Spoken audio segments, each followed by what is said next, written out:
Hello అండి. Welcome back to Sai talks. మన last వీడియోలో అరుణాచలం ఫుల్ టూర్ డీటెయిల్స్ తెలుసుకున్నాం కదా. ఈ వీడియోలో ప్రపంచంలోనే అతిపెద్ద హిందూ దేవాలయమైన భూలోక వైకుంఠం శ్రీ రంగనాథ స్వామి దేవాలయం గురించి తెలుసుకుందాం. ఈ ఆలయం కన్నా పెద్ద ఆలయం అంకోర్ వాట్ కాంబోడియాలో ఉంది. కానీ అక్కడ ప్రస్తుతం ఎలాంటి పూజలు జరగడం లేదు. ఇప్పుడు అది బౌద్ధమత ప్రార్థనా చిహ్నంగానే ఉంది. ఇప్పుడు మనం శ్రీరంగం ఎలా వెళ్ళాలో తెలుసుకుందాం. శ్రీరంగం తమిళనాడులో తిరుచిరాపల్లి నుండి 10 కిలోమీటర్ల దూరంలో కావేరీ నది మరియు కొల్లిడం నది మధ్యలో ఉన్న ఒక ద్వీపంలో ఉంది. అందువల్ల దీన్ని టెంపుల్ ఐలాండ్ అని కూడా పిలుస్తారు. తిరుచిరాపల్లిని ట్రిచి అని కూడా అంటారు. నేను శ్రీరంగం అరుణాచలం నుండి వెళ్ళాను. అరుణాచలం సెంట్రల్ బస్ స్టాండ్ నుండి శ్రీరంగంకి డైరెక్ట్ బస్సెస్ ఉన్నాయి. అరుణాచలం నుండి 200 కిలోమీటర్ల దూరంలో ఉంది. 4 గంటల టైం పడుతుంది. ఒకరికి టికెట్ ప్రైస్ 200 తీసుకుంటున్నారు. అరుణాచలం నుండి శ్రీరంగంకి బస్సును బట్టి ప్రైస్ చేంజ్ అవ్వచ్చు. శ్రీరంగం వెళ్ళడానికి హైదరాబాద్ నుండి డైరెక్ట్ ట్రైన్స్ బస్సెస్ ఏం లేవు. చెన్నై వెళ్ళి అక్కడి నుండి వెళ్ళాలి. కాకినాడ నుండి కూడా డైరెక్ట్ ట్రైన్స్ బస్సెస్ లేవు. చెన్నై వెళ్ళి అక్కడి నుండే వెళ్ళాలి. వైజాగ్, విజయవాడ, రాజమండ్రి, ఏలూరు, తిరుపతి నుండి వీక్లీ ట్వైస్ వెళ్ళే ట్రైన్ ఒకటి ఉంది. మనం వీటి నుండి చెన్నై వెళ్ళి అక్కడి నుండి కూడా శ్రీరంగం వెళ్ళొచ్చు. ట్రైన్ డీటెయిల్స్ డిస్క్రిప్షన్లో ఇస్తాను, చెక్ చేయండి. తిరుచిరాపల్లి నుండి కూడా శ్రీరంగం వెళ్ళొచ్చు. అక్కడి నుండి బస్సులు మరియు ఆటోలు అవైలబుల్గా ఉంటాయి. ఈ ఆలయం టైమింగ్స్ ఉదయం 6 గంటల నుండి సాయంత్రం 9 గంటల వరకు. ఉదయం 6 గంటల నుండి 7:15 వరకు విశ్వరూప దర్శనం ఉంటుంది. టికెట్ 100 రూపాయలు ఉంటుంది. మీరు తప్పకుండా చూడాల్సిన దర్శనం ఇది. దీని ప్రత్యేకత ఏంటి అంటే ఇది రోజులో మొదటి దర్శనం. ఇది తెల్లవారుజామున డప్పులు మోగించడం, శ్లోకాలు పఠించడం వంటి ఆచారాలతో మొదలవుతుంది. ఆలయ జంతువులైన ఆవు, గుర్రం, ఏనుగు మనకు దర్శనమిస్తాయి. కావేరీ నది నుండి నీటిని తెచ్చి పూజారి ఆ బిందెని ఏనుగు మీద పెట్టుకుని వచ్చి స్వామివారికి అభిషేకం చేస్తారు. స్వామివారి ఆలయ ద్వారం తెరిచిన వెంటనే కనబడేలా ద్వారానికి ఎదురుగా ఆవును నిలబెడతారు. పక్కనే గుర్రాన్ని ఉంచుతారు. తర్వాత దర్శనం టైమింగ్స్ 9 గంటల నుండి 12 గంటల వరకు, 1:15 నుండి 6 గంటల వరకు, 6:45 నుండి 9 గంటల వరకు. టెంపుల్ ఎంట్రన్స్ నుండి ఎడమ వైపుకి వెళ్తే మనకి ఫ్రీగా చెప్పులు అండ్ లగేజ్ పెట్టుకోవడానికి కౌంటర్స్ ఉన్నాయి. ఇక్కడ ఫ్రీ దర్శనం 50, 100, 200, 250 దర్శనాలు ఉన్నాయి. వీటిలో ఏ దర్శనమైనా స్వామివారిని ఒకే ప్లేస్ నుండి చూస్తారు. ఇప్పుడు మనం ఈ ఆలయం లోపల చూడాల్సిన ప్రదేశాల గురించి తెలుసుకుందాం. మొదటగా రాజగోపురం, సౌత్ గోపురం, రంగనాయకి తాయార్ సన్నిధి మొదట దర్శించుకోవడం సాంప్రదాయం. శ్రీ రంగనాథ స్వామి గర్భగృహం, శ్రీ రామానుజన్ వారి సన్నిధి. శ్రీ రామానుజన్ వారి శరీరం ఇక్కడ ఏ రసాయనాలు లేకుండా ప్రత్యేక మూలికలను ఉపయోగించి కూర్చునే స్థితిలో భద్రపరచబడింది. సంవత్సరానికి 2 సార్లు శరీరానికి కర్పూరం మరియు కుంకుమ కలిపి పూత పూస్తారు. దీని కారణంగా కాషాయం లేదా నారింజ రంగులో ఉంటుంది ఆయన శరీరం. ఈ సాంప్రదాయం 878 సంవత్సరాలుగా నిర్వహించబడుతోంది. ఈ శరీరం భక్తుల దర్శనం కోసం తెరిచే ఉంటుంది. గరుడ మండపం, గరుడాలయం ప్రధానోత్సవాల కేంద్రం. గరుడ వాహన సేవ ఇక్కడ ప్రారంభమవుతుంది. వైకుంఠవాసల్, పరమపదవాసల్ వైకుంఠ ఏకాదశి రోజున మాత్రమే తెరుస్తారు. స్వర్గద్వారం అని పిలుస్తారు. శ్రీరంగ పుష్కరిణి, చంద్ర పుష్కరిణి ప్రధాన తీర్థం. వైకుంఠ ఏకాదశి, మకర సంక్రాంతి నాడు ప్రత్యేక పూజలు చేస్తారు. ఆండాల్ సన్నిధి, గోదాదేవి ఆలయం, తమిళ ఆల్వార్లో ఏకైక మహిళా ఆల్వార్, చక్రతాళ్వార్ సన్నిధి. దీనినే సుదర్శనాలయం అని కూడా అంటారు. సుదర్శన చక్రం, నరసింహస్వామిని కలిపి పూజిస్తారు ఇక్కడ. దోష నివారణ స్థలం. 1000 స్తంభాల మండపం అద్భుతమైన చారిత్రాత్మక శిల్పకళకు నిదర్శనం. పండుగల్లో ఉత్సవాల విగ్రహాలు ఇక్కడ ఉంచుతారు. బంగారు విమానం. శ్రీ రంగనాథ ఆలయ గర్భగృహంపై బంగారు గోపురం అత్యంత పవిత్రమైన దివ్య చిహ్నం. ఇప్పుడు మనం ఈ ఆలయ నిర్మాణం విశిష్టత గురించి తెలుసుకుందాం. దేవాలయం మరియు పట్టణం ఒకటిగా ఉండడం ఈ ఆలయ ప్రత్యేకత. ఈ దేవాలయం 156 ఎకరాల్లో ఉండి 7 ప్రహారీలు, ఇవి లోపలి గర్భగుడి నుండి క్రమంగా పెరుగుతూ ఉంటాయి. 21 గోపురాలు ఉన్నాయి. వీటిలో అతి ఎత్తైన గోపురం ఆలయ ముఖద్వారమైన రాజగోపురం.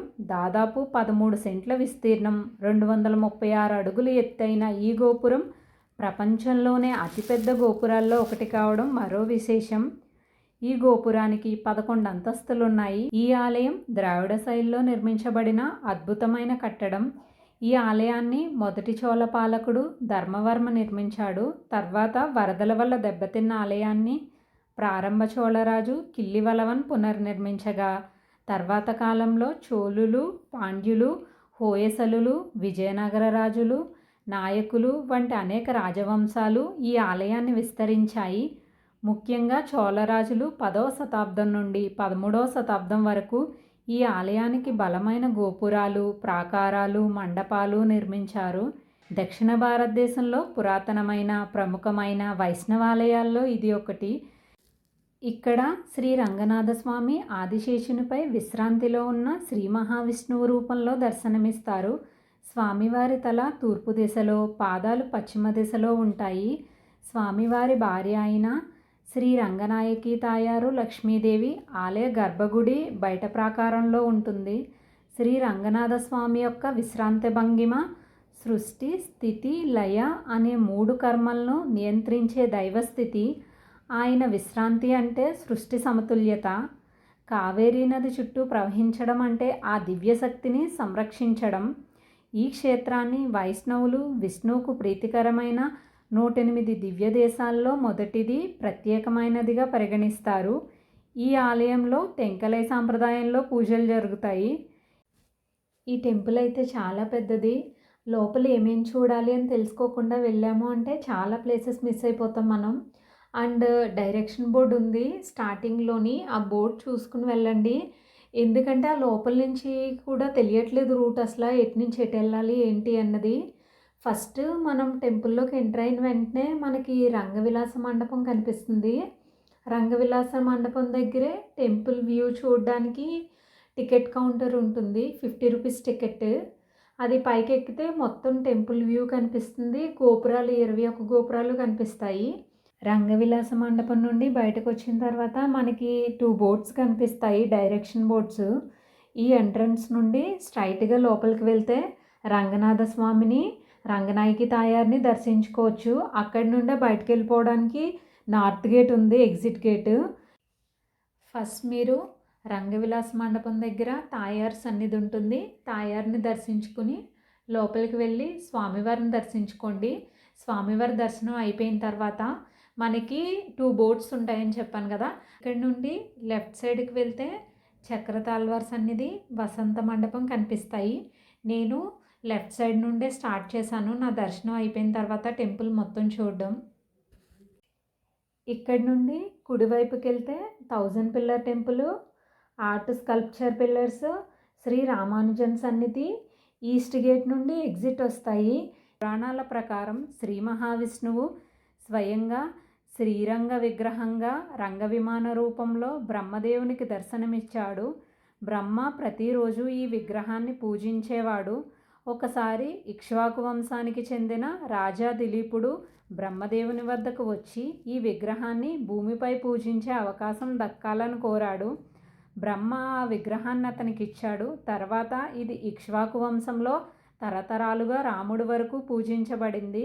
రాముడు లంకా యుద్ధం తర్వాత ఈ రంగ విమానం విగ్రహాన్ని రావణుని తమ్ముడైన విభీషణుడికి బహుమతిగా ఇచ్చాడు. విభీషణుడు విగ్రహాన్ని తీసుకుని లంక వైపు వెళ్తుండగా తమిళనాడులోని కావేరీ తీరం వద్ద ఒక ప్రదేశంలో విశ్రాంతి తీసుకున్నాడు. ఆ సమయంలో దేవతలు రహస్యంగా ఆ విగ్రహాన్ని అక్కడే నిలిచేలా చేశారు. ఎందుకంటే ఆ స్థలం భూమిపై వైకుంఠంగా నిర్ణయించబడింది. అప్పటి నుండి ఆ విగ్రహం శ్రీ రంగనాథ స్వామిగా, ఆ స్థలం శ్రీరంగంగా ప్రసిద్ధి చెందింది. భూమిపై వైకుంఠానికి సమానమైన స్థలం అని పురాణాలు చెబుతున్నాయి. శ్రీరంగం ద్వారం దాటి వెళ్ళిన వాళ్ళు పునర్జన్మ నుండి విముక్తి పొందుతారని విశ్వాసం. కావేరీ నది ఇక్కడ మోక్షప్రదం. తీర్థస్నానం అత్యంత పవిత్రమైనదిగా భావిస్తారు. వైకుంఠ ఏకాదశి రోజున ఆలయంలో ప్రత్యేకంగా స్వర్గద్వారం, పరమపదవాసల్ అనే ద్వారం తెరుస్తారు. ఈ ద్వారం గుండా ప్రవేశించడం ద్వారా వైకుంఠ ప్రాప్తి కలుగుతుందని భక్తులు నమ్ముతారు. ఆ రోజు లక్షలాది మంది భక్తులు రంగరంగా అంటూ దేవుని దర్శనానికి వస్తారు. తమిళ నెల మార్గళి డిసెంబర్ నుండి జనవరిలో జరిగే 21 రోజుల పాటు జరిగే ఈ ఉత్సవంలో దాదాపు 10 లక్షల మంది పాల్గొంటారు. ఇక్కడ రామానుజన్ వారి సన్నిధికి వెళ్ళే రూట్లో నాకు ఫారినర్స్ కనిపించారు. వాళ్ళు నాతో మాట్లాడారు, ఎక్కడి నుంచి వచ్చావు, నీ డ్రెస్ బాగుంది అది అని. నేను ఫోటో తీసుకున్నాను వాళ్ళతో, వాళ్ళు కూడా నాతో ఫోటో తీసుకున్నారు.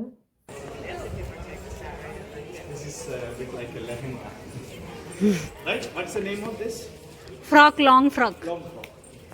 ఇక్కడి 1000 స్తంభాల మండపం విజయనగర రాజుల కాలంలో నిర్మించబడింది. ఇప్పుడు మనం ఈ తెలుపు రంగు గోపురం వెనక కథ తెలుసుకుందాం. ఈ ఆలయ గోపురాలన్నిటిలో ఒకే ఒక్క గోపురం తెలుపు రంగులో ఉంటుంది. ఇది వెల్లై గోపురం. క్రీస్తు శకం 1323లో ఉత్తర భారత సుల్తానేట్ సైన్యాధిపతి ఉలుగ్ ఖాన్ దాడి చేసి ఆలయంలో ఆస్తులు నిధులు దోచుకునే ప్రయత్నం జరిగింది. ఆ దాడిలో సుమారు 12,000 మంది శ్రీరంగ ప్రజలు దేవాలయాన్ని కాపాడుతూ వీరమరణం పొందారని చెబుతారు. ఆ సమయంలో ఆచార్యుడు పిల్లై లోకాచార్యులు స్వామి నాంపెరుమాళ్ బంగారు విగ్రహాన్ని రక్షించేందుకు రహస్యంగా బయటకు తీసుకెళ్లారు. ఈ దాడి సమయంలో ఆలయంలో సేవ చేసే దేవదాసి వెల్లయ్యమ్మ ఆమె శత్రు సైన్యాధిపతిని నృత్యం ద్వారా ఆకర్షించి ఆలయ పూజారులు స్వామి విగ్రహాన్ని రక్షించడానికి సమయం దక్కేలా చేసింది. ఆమె సైన్యాధిపతిని ఆలయ తూర్పు గోపురం ప్రస్తుత వెల్లై గోపురం మీదకు తీసుకువెళ్ళి అక్కడి నుంచి తన్ను తోసేసింది. వెంటనే ఆమె స్వయంగా రంగనాథుని పేరు జపిస్తూ ఆ గోపురం మీద నుండి దూకి ప్రాణత్యాగం చేసింది. ఆ తూర్పు గోపురం మాత్రమే ఆలయంలో తెలుపు రంగుతో పూత పూయబడింది. వెల్లై అంటే తమిళంలో తెలుపు అని అర్థం. వెల్లయ్యమ్మ చేసిన త్యాగానికి గుర్తుగా ఆ గోపురాన్ని తెలుపు రంగులో ఉంచి వెల్లై గోపురం అని పేరు పెట్టారు. ఇది ఆమె భక్తి, ధైర్యం, త్యాగానికి గుర్తుగా నిలిచింది. ఇక్కడ ఉత్తర ద్వారమైన వైకుంఠ ద్వారం, మోక్షద్వారం దగ్గర చాలామంది భక్తులు చేసే ఒక ప్రత్యేకమైన ఆచారం ఉంది. దీనికి ఒక అర్థం, దీని వెనక ఒక నమ్మకం ఉంది. కుడి చేతి 5 వేళ్లను ఈ రంధ్రాల్లో ఉంచి ఎడమ చేతి బొటన వేలును ఈ పక్కనున్న మరో రంధ్రంలో పెడతారు. 2 కాళ్లను ఇక్కడ కాళ్ళ ఆనవాళ్ళలో ఉంచి ఎడమ వైపుకు అంటే స్వామివారి వైపుకు, వైకుంఠ ద్వారం వైపుకు చూస్తారు. రంగనాథుని భార్య అయిన తాయారు స్వామివారిని ఇక్కడి నుండే చూసేవారని ఇక్కడి భక్తుల నమ్మకం. ఇది పాప పరిహారానికి, మోక్ష సాధనకు చిహ్నంగా భావిస్తారు. ఇలా చేయడం వల్ల భక్తులు తమ పంచేంద్రియాలను భగవంతుని సేవలో అర్పిస్తున్నట్లుగా భావిస్తారు. కుడి చేతి 5 వేళ్ళు మన పంచేంద్రియాలు, ఎడమ చేతి బొటనవేలు మన మనస్సు లేదా ఆత్మను సూచిస్తుంది. ఇవి అన్నీ వైకుంఠ ద్వారం వైపు ఉంచడం అంటే నా శరీరం, మనసు, ఇంద్రియాలు అన్నీ నీ దివ్య చరణాలకు సమర్పిస్తున్నాను రంగా అని అర్థం. ఇక్కడ ప్రతిరోజు నిత్యాన్నదానం జరుగుతుంది. ఇక్కడ మనకి ఫ్రీ టోకెన్ ఇస్తారు. అది తీసుకుని లోపలికి వెళ్ళి ఆ టోకెన్ చూపిస్తే అప్పుడు భోజనాలు పెడతారు. ఫుడ్ బాగుంది. అంతగా ఎక్కువ లైన్లో నుంచోవాల్సిన పని లేదు, త్వరగానే పెట్టేస్తున్నారు. ఇప్పుడు మనం శ్రీరంగంలో రంగనాథ స్వామి ఆలయంతో పాటు ఇంకా చూడాల్సిన ప్రదేశాల గురించి తెలుసుకుందాం. ఇక్కడి నుండి 3 కిలోమీటర్ల దూరంలో కావేరీ నది పుష్కర ఘాట్ అయిన అమ్మ మండపం మరియు పంచభూతలింగాల్లో ఒకటైన జలలింగం జంబుకేశ్వరం, 4 కిలోమీటర్ల దూరంలో రాక్ ఫోర్ట్, 10 కిలోమీటర్ల దూరంలో సమయపురం మారియమ్మన్ టెంపుల్ ఉన్నాయి. ఇవి ఇక్కడ తప్పకుండా చూడాల్సిన ప్రదేశాలు. ఇప్పుడు మనం శ్రీరంగంలో ఎక్కడ స్టే చేయాలో చూద్దాం. శ్రీరంగం బస్టాండ్ నుండి రైల్వే స్టేషన్ నుండి 3 కిలోమీటర్ల దూరంలో, శ్రీ రంగనాథ స్వామి ఆలయం నుండి 1.5 కిలోమీటర్ల దూరంలో యాత్రి నివాస్ ఉంది. ఇక్కడ నాన్ ఏసీ రూమ్కి ఇద్దరికి 560 తీసుకుంటారు. డార్మెటరీ రూమ్స్ అయితే 12 మందికే ఇస్తారు. 12 మంది నుండి స్టార్ట్ అవుతున్నాయి. 12 మందికి 1200 తీసుకుంటారు రూమ్కి. రూమ్ బుకింగ్ కోసం 15 రోజుల ముందు కాల్ చేయండి. ఒక్కరికి రూమ్ ఇవ్వరు. టెంపుల్కి దగ్గరగా కావాలి అంటే టెంపుల్ మెయిన్ ఎంట్రన్స్ నుండి కుడివైపుకి వెళ్తే శ్రీ రంగనాథ ఆర్యవైశ్య శ్రీనివాస సుప్రభాత గోష్ఠి ఉంది. నెంబర్ వర్క్ అవ్వట్లేదు, డైరెక్ట్గా వెళ్ళి తీసుకోండి. ఇక్కడ రూమ్కి ఇద్దరికి 1300 తీసుకుంటున్నారు. అదే వీధిలో ఇంకో 2-3 చోట్ల రూమ్లు ఉన్నాయి చూడండి. అక్కడ ఇద్దరికి 1500 నుండి 2000 వరకు తీసుకుంటున్నారు. రాజగోపురానికి దగ్గరగా కావాలనుకుంటే దానికి ఎదురుగా ఉన్న రోడ్లో కొంచెం ముందుకు వెళ్ళి బస్ స్టాండ్ ఉన్న దగ్గర లెఫ్ట్ తీసుకుంటే లక్ష్మీ టవర్స్ ఉంది. వీళ్ళు రూమ్కి 1350 తీసుకుంటారు. 2 బెడ్సే ఉన్నాయి, కానీ ఎక్స్ట్రా మెంబర్స్ ఉండొచ్చు. మ్యాట్స్, పిల్లోస్ ప్రొవైడ్ చేస్తారు. వాష్రూమ్ నీట్గానే ఉంది. నైట్ అయితే హాట్ వాటర్ ప్రాబ్లం ఉంది. సోలార్ సిస్టమ్ అట మార్నింగే వస్తుందన్నారు. ఒకసారి కాల్ చేసి కనుక్కోండి. ఇది చూడ్డానికి చిన్నగానే కనిపించింది, కానీ ఈ ఏరియాలో టెంపుల్కి దగ్గరగా కొంచెం బెస్ట్ అంటే ఇదే అనిపించింది నాకు. బిఎస్ఎస్కే కంఫర్ట్స్ ఇన్ అని ఇంకొకటి టెంపుల్కి వాకబుల్ డిస్టెన్స్లో ఉంది.